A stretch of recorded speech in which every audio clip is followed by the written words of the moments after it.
ആ നമ്മുടെ മുൻ KPCC പ്രസിഡന്റ് അധ്യക്ഷനായിരുന്ന K. സുധാകരനെ ഇപ്പോൾ സ്ഥാനത്ത് മാറ്റിയിട്ടുണ്ടായിരുന്നു. ഉവ്വ. അപ്പൊ അദ്ദേഹം അതിനെപ്പറ്റി ചില തുറന്നു പറച്ചിലുകളും കാര്യങ്ങളും മാധ്യമങ്ങളിൽ പറയുണ്ടായി. ഉവ്വ. എന്താണ് അതിന്റെ അടിസ്ഥാനം, അല്ലെങ്കിൽ എന്താണ് അതിനെപ്പറ്റി തോന്നുന്നത്?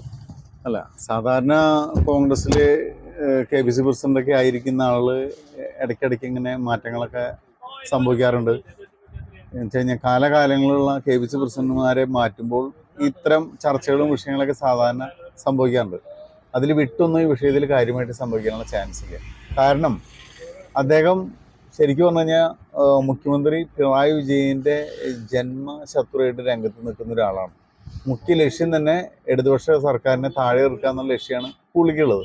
അങ്ങനെ ലക്ഷ്യമായിട്ട് മുന്നോട്ട് പോകുന്ന ഒരാളായതുകൊണ്ട് ആ ലക്ഷ്യത്തിനനുസരിച്ചുള്ള പ്രവൃത്തി മാത്രമേ ആൾ മുന്നോട്ട് ചെയ്യാനുള്ള ചാൻസ് ഉള്ളൂ. കാരണം കോൺഗ്രസ് പാർട്ടിക്ക് ദോഷം ഉണ്ടാകുന്ന രീതിയിലോ ഏതെങ്കിലും തരത്തിൽ പ്രശ്നം ഉണ്ടാക്കുന്ന രീതിയിൽ ഒരു പ്രവർത്തനം പുള്ളിയുടെ ഭാഗത്ത് നിന്ന് തൽക്കാലം ഉണ്ടാവാനുള്ള സാധ്യതയില്ല. കാരണം എന്തെങ്കിലും അങ്ങനെ അദ്ദേഹത്തിൻ്റെ ഭാഗത്തു നിന്നൊരു നീക്കം നടക്കുകയാണെങ്കിൽ തന്നെ അടുത്ത നിയമസഭാ തെരഞ്ഞെടുപ്പിന് ശേഷം മാത്രമാണ് അദ്ദേഹത്തിൻ്റെ ഭാഗത്ത് എന്തെങ്കിലും പാർട്ടിക്ക് എതിരെയുള്ള നീക്കം വരുള്ളൂ. പക്ഷെ അതുവരെ അദ്ദേഹത്തിൻ്റെ ഭാഗത്ത് അങ്ങനെയുള്ള പാർട്ടിക്ക് 100% പാർട്ടിക്ക് അനുകൂലമായിട്ടുള്ള സ്റ്റാൻഡുകളും നിലപാടുകളും ആയിരിക്കും അദ്ദേഹം എടുക്കുക. അദ്ദേഹത്തിനുള്ള വിഷമങ്ങൾ, പരാതികൾ, വിഷമങ്ങളൊക്കെ തുറന്നു പറഞ്ഞു എന്നല്ലാതെ അങ്ങനെ ഒരു റിബലായിട്ട് മാറി പാർട്ടിക്ക് ശത്രുവായിട്ട് മാറുന്ന രീതിയിൽ വരാനുള്ള ചാൻസ് ഇല്ല എന്നുള്ളതാണ് നമ്മുടെ ഒരു വിലയിരുത്തൽ ഇതിനെ പറ്റി. ഓക്കെ.